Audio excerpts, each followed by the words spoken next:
Most of the focus when we talk about scarcity in the Bitcoin network has to do with the number of available Bitcoin to be traded and what that might mean for their appreciation in price over time. There's a really important secondary dynamic of scarcity in Bitcoin, which has to do with the available amount of space for data to go into each block. And what that might mean for the value of block space as Bitcoin continues to be adopted as a global technology and monetary network. Our guest this week is an expert in this subject. Bob Burnett is the CEO of Barefoot Mining and a career technologist with some fascinating takes on where the value of Blockspace could go as the world adopts Bitcoin. I'm Scott Dietels. I'm the CEO and founder of Block Rewards, and part of our mission in bringing Bitcoin to the workplace is helping people understand how it will help them. So if you're interested to learn something about poorly understood dynamic in the value of data in Bitcoin, stick around. This one is a mind bender.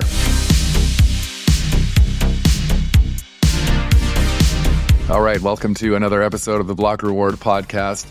Joined this week by a very special guest, Bitcoin legend, Bob Burnett. Welcome to the show, Bob. Thank you, Scott. That's very kind. I think that might be slightly overstated, but thank you. Oh, yeah. Well, I'm not so sure. Yeah, I wonder maybe if just for the benefit of our guests who may not be familiar with, could you just give us a quick 30-second intro to your history with Bitcoin and beyond? So my roots are in the personal computer industry. So going way back to the mid 80s, I was an engineer designing what arguably was on the team of the world's first laptop computer. Eventually became the chief technical officer of a company called Gateway, which was a large personal computer company in the 90s, early 2000s. We were a Fortune 200 company. I left that in the mid 2000s, left that industry, did a bunch of technology incubator sort of work, but then found my way back to this space in 2017, basically through the personal computer, actually. And I arrived at this space because in 2017, an old Gateway acquaintance called me up and said, Bob, could you design some Ethereum mining equipment for me? He needed a bunch of Ethereum mining servers. And as a computer guy, that's how I looked at it at the time, I saw an opportunity to basically build something similar to what I had spent most of my career doing. And I did that. But that led me into the rabbit hole. We won't go into the gory details, but I was building these computers for Ethereum, but became disillusioned with Ethereum shortly after doing that. Although it was a very successful venture, but I didn't believe in Ethereum. I saw lots of warts, lots of concerns, and, that led me to Bitcoin. So, I started like a lot of people in kind of the alt space, although in a different way. I wasn't chasing number go up. I was building the technology for an altcoin. And that led me to discover Bitcoin. I saw the elements that were interesting to me because as a sidelight, I started studying Austrian economics in the early 2000s.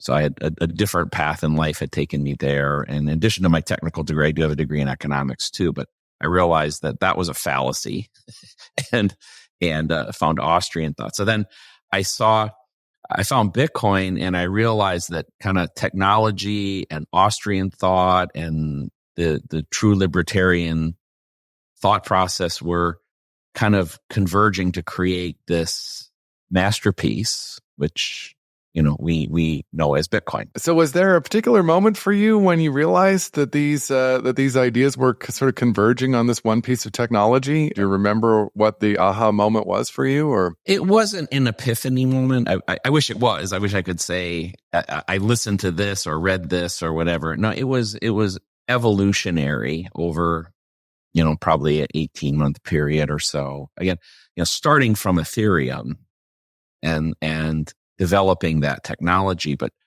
what was funny was where I lost faith in Ethereum was as I realized that Ethereum was planning to leave proof of work and go to proof of stake. So I hadn't really paid attention to consensus mechanisms or things like that. I was really just building this Ethereum mining equipment, right? That's all I really cared about. So, well, they have a roadmap to obsolete this thing that I'm doing. Why are they doing that? What, and I started reading it. It really didn't make sense. And so I found the warts of proof of stake first, then went back to really discover what proof of work was.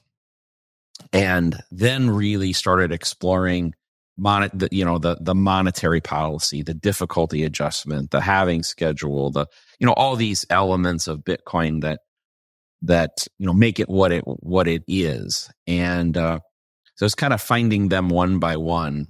And as I come from a technology background, I think technologists, we have a tendency, our initial reaction to a lot of things is, well, we could make it better. Right. And a lot of times you can, right? I mean, technology evolves.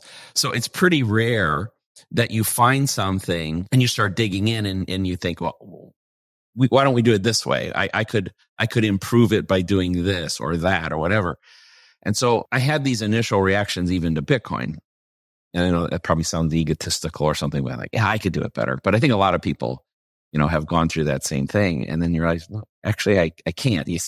When you think through it deeper and you realize, nope, the way the difficulty adjustment works, that's pretty perfect. The way the monetary schedule is pretty perfect. The way the block is constructed and the hashing algorithm and the double hash and all these things is pretty damn perfect. So, as a technologist, as I started going deeper and deeper, my awe and appreciation for it got greater and greater, and it's a process through years, right? And maybe we'll talk about it later. I'm still, now basically in my 8th year doing this, still finding nooks and crannies inside the way the protocol works, way different things relate to each other. I'm sure we'll talk about it in a bit, like the way Blockspace is created and managed. It has its own scarcity. We'll talk about probably some of those sort of things. There's still beauty being uncovered. I know it's like the Mona Lisa. You go look at the Mona Lisa and you might look at it for the 100th time and you find some element of that piece of art that you never noticed before. And I think Bitcoin's the same way. It's a masterpiece. Yeah, absolutely.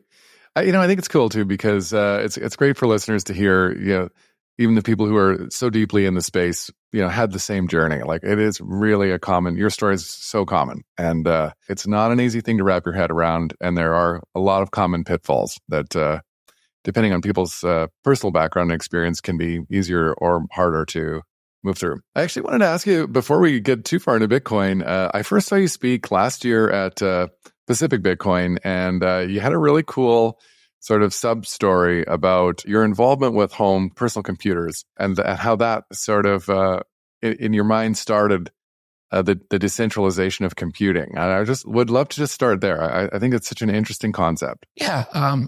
So computing, I'm 60 years old for those that are out there, maybe you can't see, but, computing started in a very centralized fashion. The earliest computers were super duper centralized, and there were massive forces that actually wanted it to stay centralized. And IBM, Digital Equipment Corporation, these sort of corporations would all build these minis and mainframes and all that. And as we went into the early 80s, the IBM PC came out, the first Apple computers came out. What that really was the decentralization of compute and information, right? It was moving that power from a centralized place out to the edge.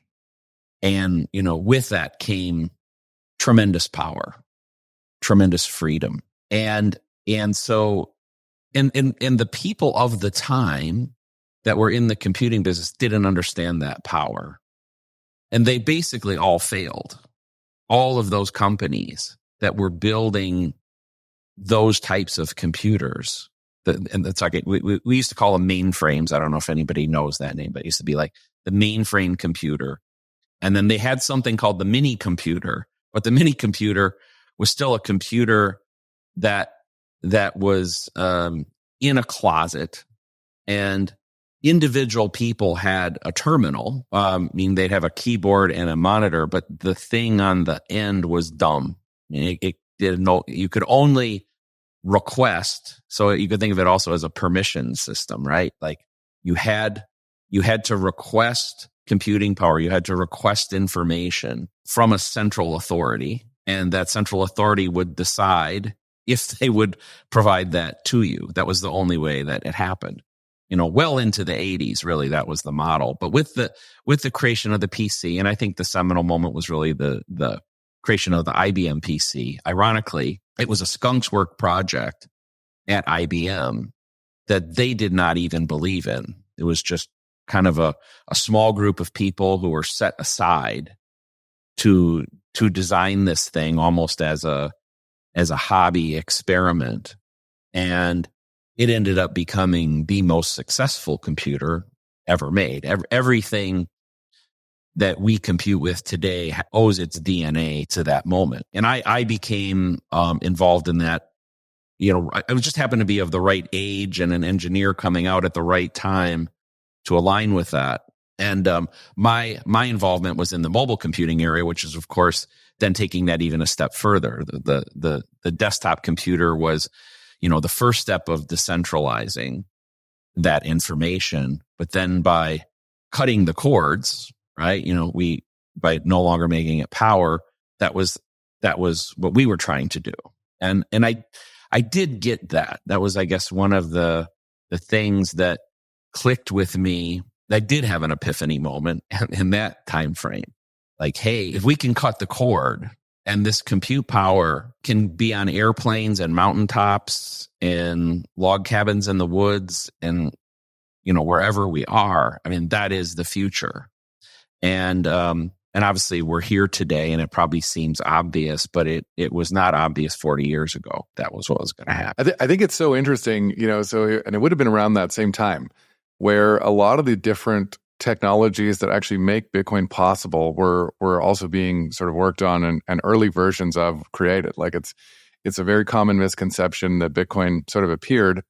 It was really the first successful time that a number of these different things had been combined into one thing. Yeah, and I would also say the personal computer was actually part of the Bitcoin journey itself, right? That we didn't know that was going to happen at that time, obviously, but we had to decentralize compute before Bitcoin could evolve. That was, I think, one piece. And the second piece where the personal computer helped is you had to have a massive disbursement of those. And so I think, there's a progression. The personal computer, without the personal computer, there is no internet. That the internet needed hundreds of millions of personal computers capable of creating the internet in that way. Because the internet back then, it exists, right? A form of the internet existed. But it was just those mainframes talking to each other. It needed hundreds of millions of personal computers. So I view the personal computer as kind of the base layer of the internet. And then obviously without the internet, we don't have Bitcoin. Obviously there's all the cryptography and, other things that needed to come in parallel for Bitcoin to happen. But, I believe the journey that I've taken, it has been like so fortuitous, like to live in this time and at a personal level, to have been in a place where I could help create the earliest personal computers and mobile computing, and then be part of the internet and, its dispersion, its adoption. And honestly, I thought that was, at the time I left the personal computer industries in the mid 2000s, I kind of thought I was done.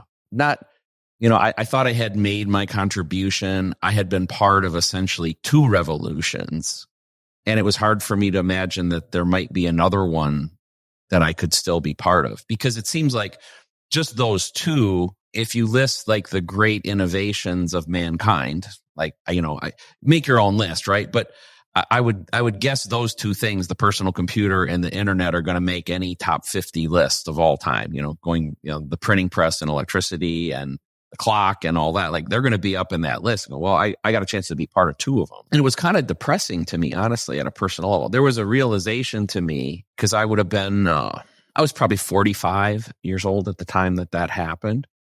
And I knew I had a lot of years left to me. And I was no longer in a place where I was making that kind of contribution to the world. Like I was used to doing something that had such immense purpose, and then I was, as I left that, and my wife would even tell you, she said this specifically, she said, she could see my like aura, my energy draining, like as those years went by from like 2004, 2005, when I left to 2017, she could see the life in me kind of dwindling, because I had my family, I had those things, and that's wonderful. That's more than enough. But I had been so immersed in these other things that provided such purpose on a professional side for me and so much stimulation to me. And then they weren't there. And then Bitcoin came and like, hey, I'm back. But like, and I think it can ride this one to the sunset now, right? So, because there's a lot of work to do, right? And it won't happen in the next year or two. It's a couple decades of work, at least, and probably a couple centuries of work, actually. I believe Bitcoin is money for the next 1,000 years, for the next millennium. And, but we have to do the right things now to make sure that happens. Yeah. And it's, to your point about, it's like this evolution of the decentralization of the internet is a continual unfolding. This is something that will be ongoing as more and more subsequent technologies and both enable the further, sort of physical, literal decentralization, but also like unlock new ways of thinking about what that might even mean and how we can erect systems and communities for it to function. Who knows where it leads? We don't really know. But what's I think interesting, as you said, like there's this movement toward decentralization of computing power and of information. And now I think we're trying to decentralize money or value, or, however you want to define Bitcoin, like what it is to you. To me, it's the stripping value naked. Like I think that's what we're trying to do. Like value has been so corrupted and distorted in the world. And, with Bitcoin, we are laying it bare, like, because people will say, and I believe, Bitcoin is truth. Well, to me, it's exposing value at the bare level. And until everybody can have a fair perspective of value, then everything is wrong. Compensation systems, valuing labor, valuing goods, commerce, all these things are based on a lie. And, now we have a chance for truth. And there's going to be a lot of forces that don't want that to happen. And so, we're going to fight a continual centralization force. But again, because of the way Bitcoin has been created, it has all the tools in place to fight that. It's only if we let them get corrupted, I think that it fails.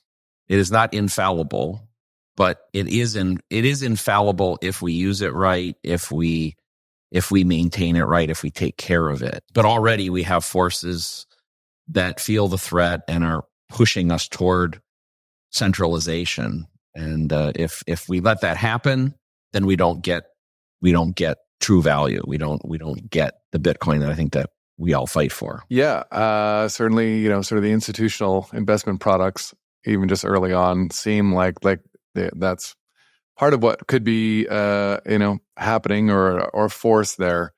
I think about you see sort of almost daily headlines now of AAA rated high-rise towers in the different metropolitan areas being sold for 10 cents on the dollar, and the market really struggling to understand how this is happening and how it's possible. And to your point about stripping value bare, like we, I think, are in the early stages of a sort of like repricing of everything that has to relate to understanding what Bitcoin does. And you're really at the forefront of this, I think, and this is kind of where I want to go with the conversation, because of your involvement in mining gives you a different perspective on most of the conversations we have to do with Bitcoin, the monetary instrument and how people can think about Bitcoin. But there is a sort of an entirely different and very important dynamic happening sort of just below the surface that involves with something called Blockspace. And I'd love to go there. Yeah. So for those that are maybe a little new to this, so Blockspace,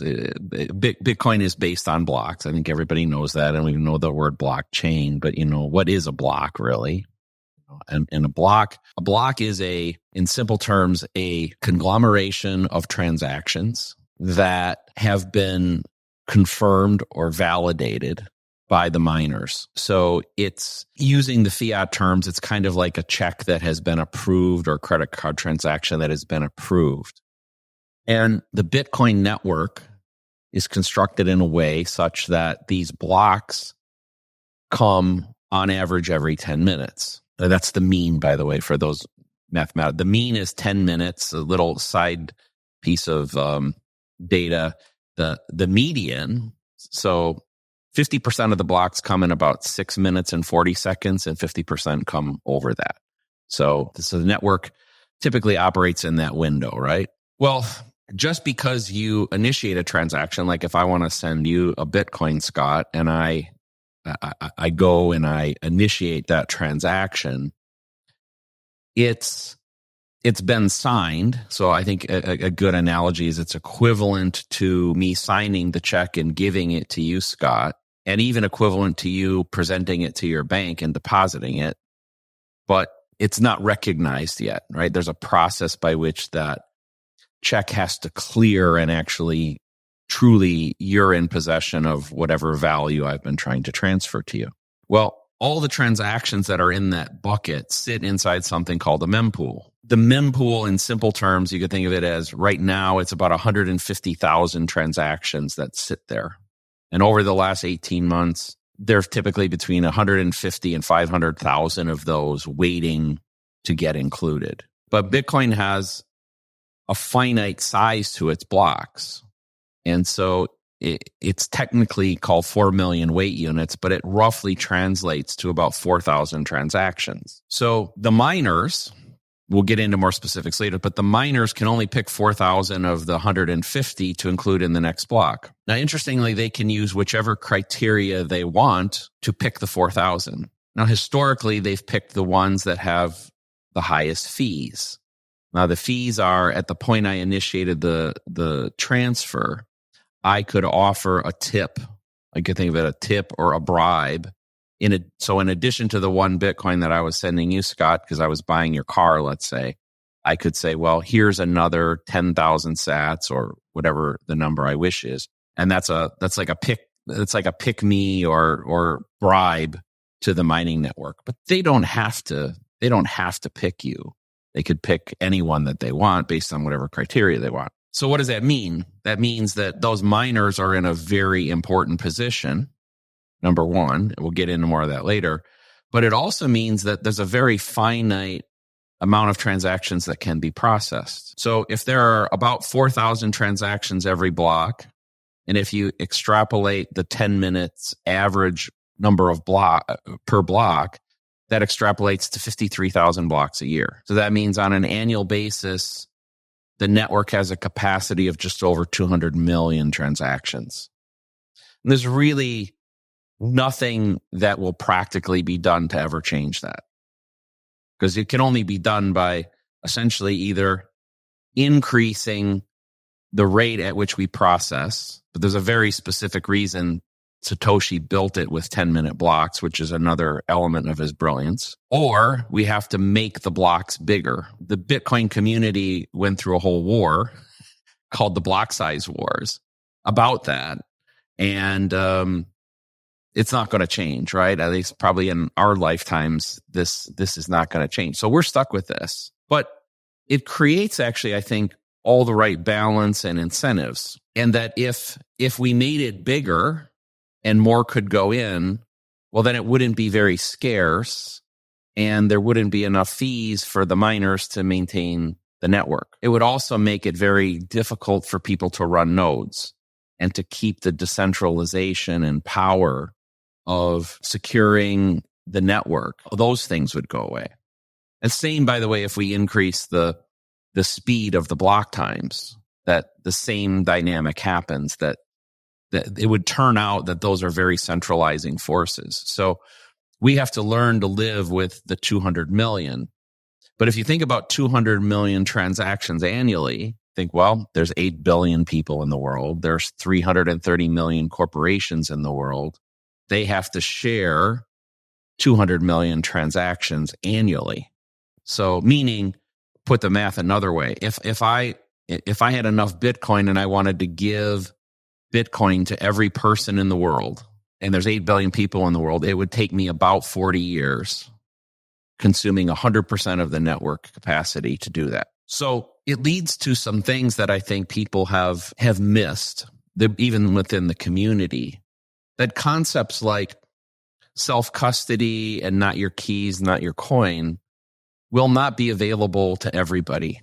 The math doesn't support that. Most of the world will live above the base layer. So where this activity, they'll live in Lightning or Fedimint or Fedimint constructs or ARC or whatever. I'm sure there will be multiple layer 2 and layer 3 solutions, but that's where the world must be. And a lot of, even you talked about like these big financial institutions moving in, there's a certain cringe that comes with that and a certain concern that comes with that.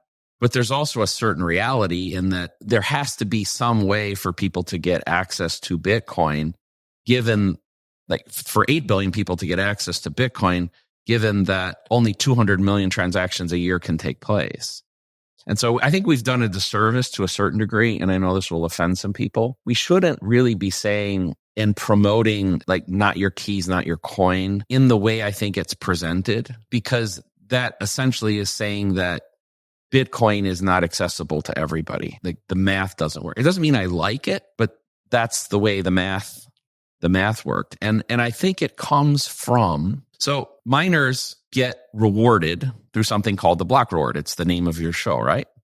So the block reward is the subsidy plus the fees.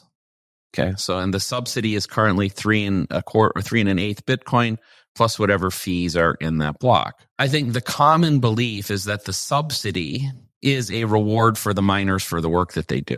That is not really accurate. I think people also have missed this. It's my belief that the subsidy, while it did provide that revenue stream for the miners, was really a way for users of Bitcoin to get essentially free access to the base layer during the adoption period. So it was subsidizing the users, not the miners. And we're reaching a point, though, where that's about to go away.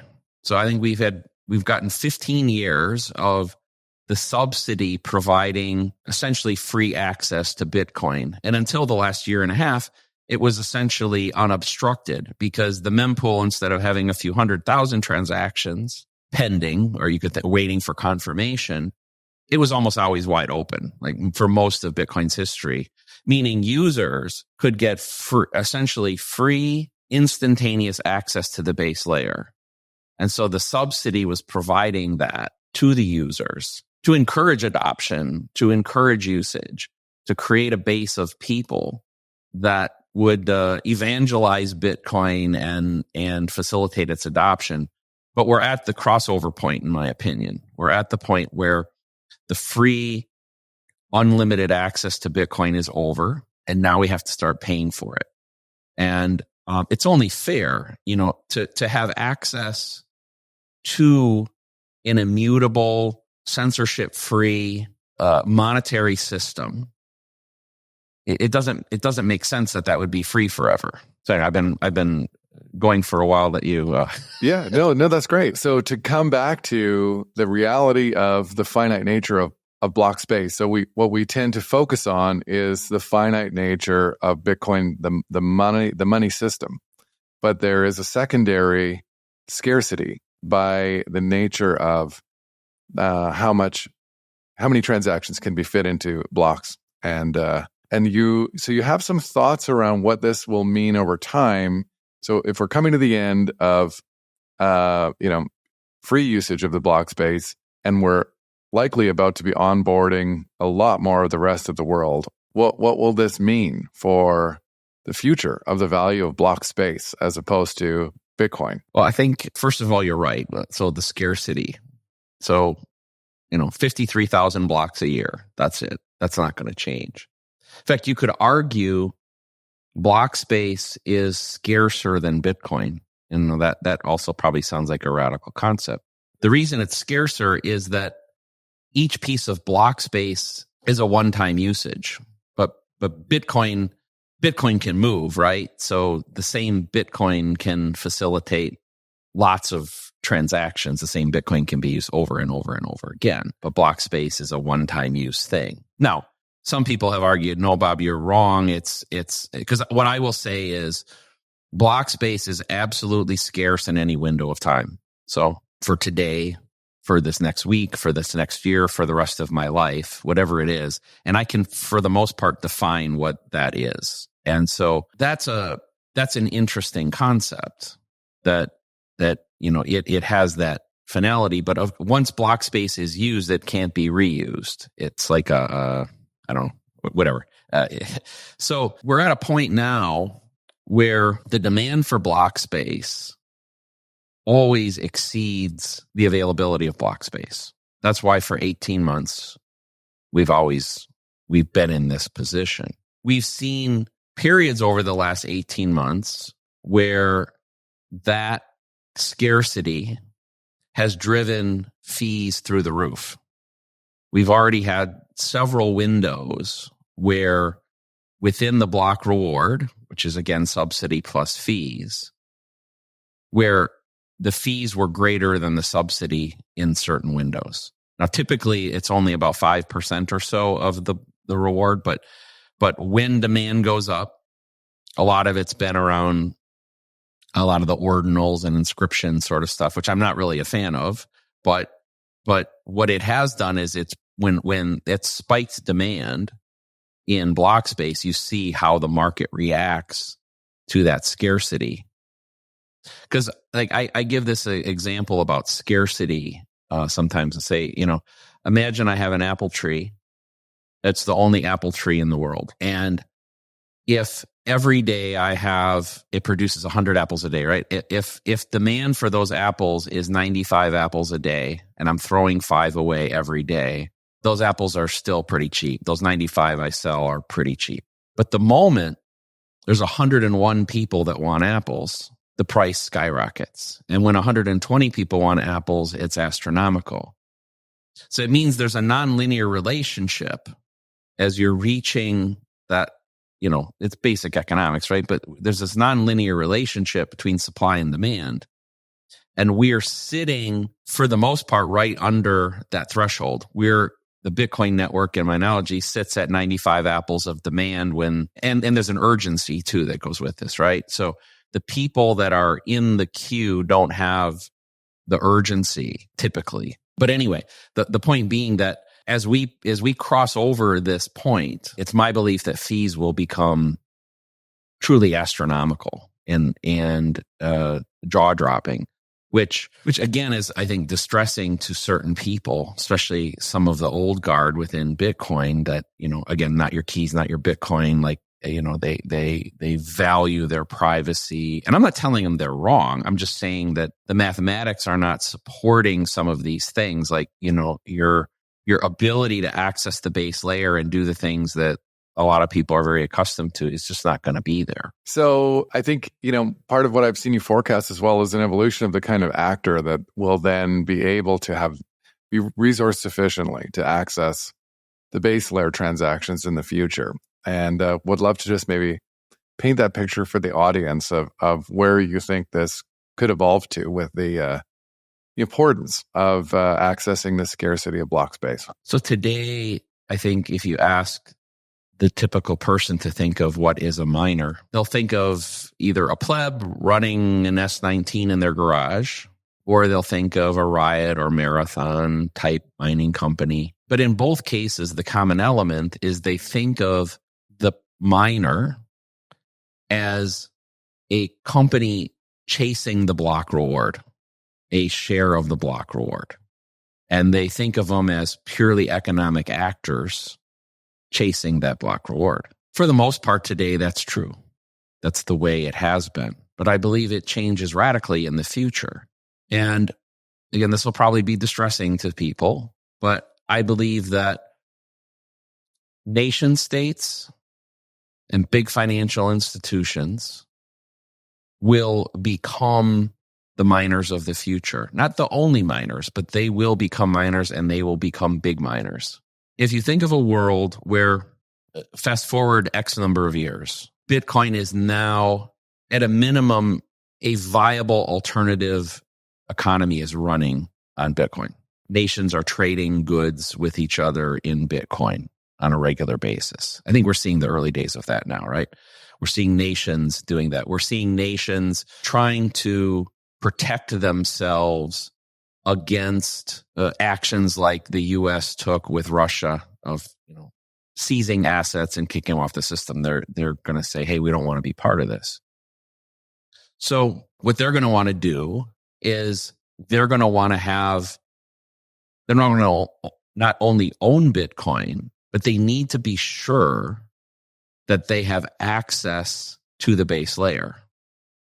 And the way to have access to the base layer is to be a miner. You must be a miner. So this is the way I think it plays out. If I am let me think of a country. I am the president of Libya. What I would be doing right now is I would be building a mining network with the goal of probably controlling 0.5% of the world's hashing power and mining 1/2 of the world's blocks. 1/2 of 1% of the world's blocks, which means I get one block every little bit more than a day. It takes me a little bit more than one day. I get a block. And therefore, I now have the ability to do commerce both at the nation state level and the countries and citizens within my domain. I can guarantee them that they can participate in the world economy in an uncensored, uncapturable way. Because as you mentioned, miners can construct the blocks however they want. Correct. And so as the country of Libya, I am not motivated by the block reward. I don't give a crap about the 3 Bitcoin I might earn for the block reward. What I care about is the sovereignty of my country. Like, my country is not sovereign. My country is not able to participate economically with the rest of the world in a guaranteed manner unless I am a miner. Now, another example, if I am American Express, I'm going to become a miner. Why? Okay. What I would do as American Express is I would go to all of my customers, my high net worth customers, my corporate customers, and I would say, pay $1,000 a year and get the American Express Gold card, whatever actually that's probably the orange card, the American Express orange card, and you get X number of free transactions. You get one free Bitcoin transaction per month on us. And so you're guaranteed access and you're guaranteed it for free. If I was Citibank, I would do the same thing, right? I would say, this is what I want to do. So now the economic incentive for mining has really little to do with the block reward. And the choice of the transactions going in the block for a lot of the miners is completely different than the current incentive, because it's about guaranteeing sovereignty. It's about giving guaranteed access. It's not about making the money, because the importance is not directly economic. It's secondary. Yeah, it's such a fascinating idea, and I think that we are already seeing announcements, and even like, you can read between the lines and think that large countries are probably already constructing significant mining facilities. Like, Russia is, to me, an obvious example where there have been a number of different announcements about how they're warming up to large scale mining, and the idea that there have been a few politicians talking about mining will become a matter of national security more than, as you're saying, much more than a business. And I know this is a wild concept again for Bitcoiners, but for the institutions that I'm talking about, not that there's anything wrong with owning Bitcoin, but that's not really that important to them. Like, how big is their stack is not what's important. What's important is the control of the monetary network, right? Having autonomy and sovereignty within the monetary network. And so when I look at what's happening in Bhutan, when I look at which for those who aren't familiar, Bhutan, small country of 1 million people in Southeast Asia, they have been mining. They've now mined about 13,000 Bitcoin. That's wonderful for them. But I think what they've also done is they've guaranteed that they will have financial freedom going forward. El Salvador has done the same thing. Now, whether this was part of their master plan or not, I don't know. But it will be, I think, a major contributor to those countries flourishing. And we already know, like Fidelity already mines. Swan, I know they've been in the public with with some hoopla recently, but they were into mining, and I think there's a certain whether they succeed in that or not, I don't know, but I think this is what you're going to see. You're going to see companies emerge, and maybe big companies and big organizations and maybe even nation states fail because they didn't do this right. If I was like I said, we'll use Libya again. If I was the president of Libya, what I would be doing right now is I would send a message out to the world, and I would say, hey, bring your mining to Libya, and you're going to get really cheap energy for, let's say we're going to give you a penny a kilowatt hour for your hash power, but you must use the Libya pool. You must let us create the block templates for your hashing power. That's the price of admission. And if they don't attract enough capital to hit their goals, then they've got to redirect the capital assets of the country and do it themselves. But I would be doing everything I can to create that. Now, it's important that some of the traditional miners with the traditional mindset continue to exist, whether that's at the pleb level, what my company does, which we call horse class mining, which is kind of small to medium sized commercial sites. We need some percentage of the network that will prioritize transactions in a slightly more traditional manner, because and even if it's 10 or 20% of the network, that may be enough. But I think, down the road, that's probably all there will be. It'll probably be 10 or 20% maybe that exists with a somewhat traditional mindset where they're motivated more by the block reward and the direct benefits of the block, but most of it will be done in this other fashion. Wild. I can't help but think about, we're in Canada. And not only does the Bank of Canada not own a single ounce of gold, but the province that I live in, British Columbia, which is abundant in hydro, it's actually next to impossible to get an electricity hookup to use for the purpose of Bitcoin mining in British Columbia. So, to your point about nation states may end up collapsing for doing it wrong, like it's a catastrophe. What's going on up here as far as seeing where this is going? Yeah. And, the sad thing is that, I think that, I should say sad. I think the cool thing is, I'll rephrase it completely. I think the cool thing is those countries that are aggressive and do this right will not only will they have a stash of Bitcoin that they build, a great treasury, but then they're going to preserve their sovereignty. And I think you'll see new types of alliances occur too. Like Bhutan may align with Nepal and Thailand and a few other countries that it has friendly relations with, and say, well, we'll work together in a NATO-like alliance to mine together and respect each other's mempools. Meaning that,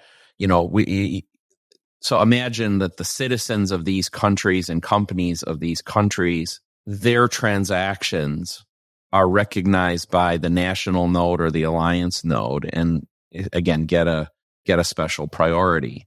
And so I think you'll see those same sort of things. I think it's kind of the embodiment of Jason Lowry and, his Soft Wars book and some of his talks. He talks about hash power and, kind of takes this thought process of it being part of the Department of Defense sort of angle. And I get where he's coming. I think I'm coming at it similar ancillary way, saying that, it's kind of a financial institution thing, and it's not as much the hash power, but the block space control that really is the key thing. They're certainly related, hash power and block space control, but it's scary, and I think it will happen. I may be wrong about the timeline. I think it happens very fast, and I think I've spent a lot of time in El Salvador. I think they're doing all the right things. I think that they will become a mega financial center. They will be the Singapore of Central and South America, and their progressive thoughts about going into mining will be a big part of that. Yeah, I think it's easy to imagine Central America sort of becoming another one of these economic zones, friendly economic zones that orient themselves early around Bitcoin, because there's lots of rumblings. I hear from Samson Mao and others that there's multiple countries in that region that are studying very closely what El Salvador has been up to. Yeah. These countries, they don't have anything to lose. It's so much easier for them to make this leap and take this chance because they have no downside. Can it be any worse than the world they've been in of being under the suppression from the IMF and the World Bank and sitting in a disadvantaged position in the global monetary system? It really can't get any worse than what they've had to deal with. So it's a lot easier for them, I think, to make these kind of investments, because it's like we often talk about Bitcoin being an asymmetric bet, right? That it has massive upside and very little downside. And it's the same, I think, this kind of investment would be the same for those kind of countries. That they're not losing anything. But for Canada or the United States, there's a lot to lose. But look at Russia. We don't know a lot about what's happening in Russia, but there is a lot of mining activity. We know that for sure. It makes sense for them, even from Putin on down, to do this for the very reasons we talked about. Again, not so much because they want the Bitcoin, but because Bitcoin as a monetary network lets them transact with anybody they want to transact with. They can sell oil, buy cars, whatever it is they want to do in a way that they can't be restricted. And they put a lot of value in that today. They've learned how important it is and not to trust the West and these sort of things. Oh, we did an episode with Nolan Bowerly a few months ago, and he was talking at length about what he believes will be sort of the light switch moment for Bitcoin globally is when a major energy player starts pricing oil in Bitcoin. And for anyone who didn't listen to that episode, it was a fascinating take on another really important global factor that could change things very quickly. Yeah, certainly. I'm pretty sure it's happening already. But probably I think there's probably between Venezuela and Russia and Iran, I'm pretty sure somebody's already done it. We probably don't know about it yet. But I don't really view it as a bad thing. Even as an American, I think we have turned money in the monetary system into a weapon, and I think that's ethically and morally wrong. And so, Bitcoin allows us for money to be money, for a monetary system to be open and fair and non-judgmental. I just had dinner last night with somebody who told me this story about they were a small business. They had just got a $3 million grant for something they were working on a few years ago. And the guy woke up one morning and went, and I think it was a Bank of America account, looked at the Bank of America account, and his business checking account, and it was zero. And of course, he thought it was a mistake, refreshed, nothing, called the bank, and they said, "Yes, sir, you don't have any money in the account." Like, well, what happened? So he ends up having to go through the whole thing. Well, somebody in this New York State Department of Revenue thought that his company hadn't paid their taxes properly, and they just seized all the money. No judge, no jury, no trial, no notice, no appeal process, nothing. They just took the $3 million from them.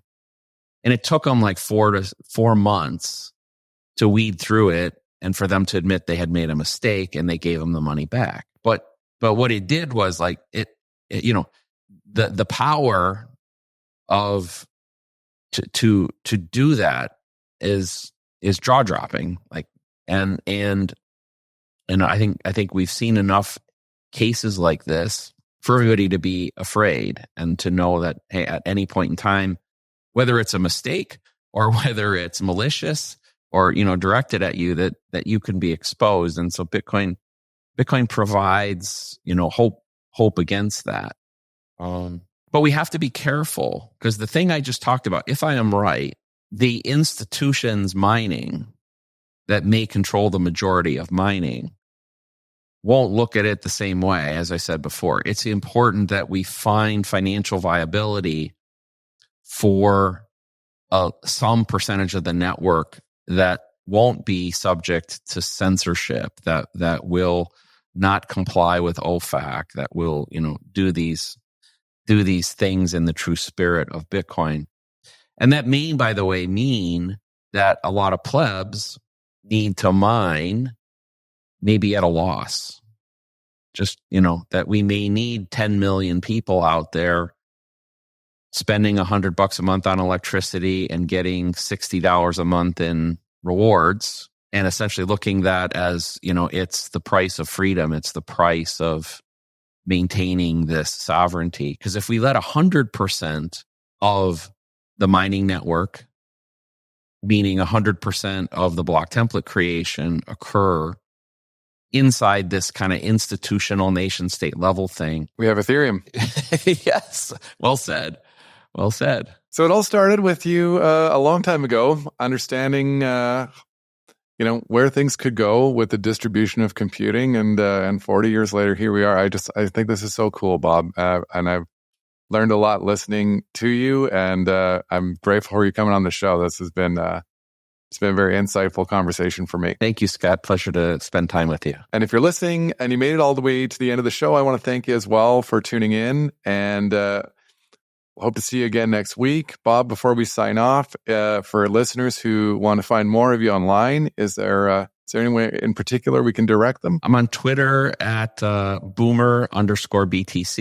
I have a YouTube show of my own called Old Man Yells. And my company is Barefoot Mining, just at barefootmining.com. Great. Thank you. Thank you. Thanks for listening to this episode of The Block Reward.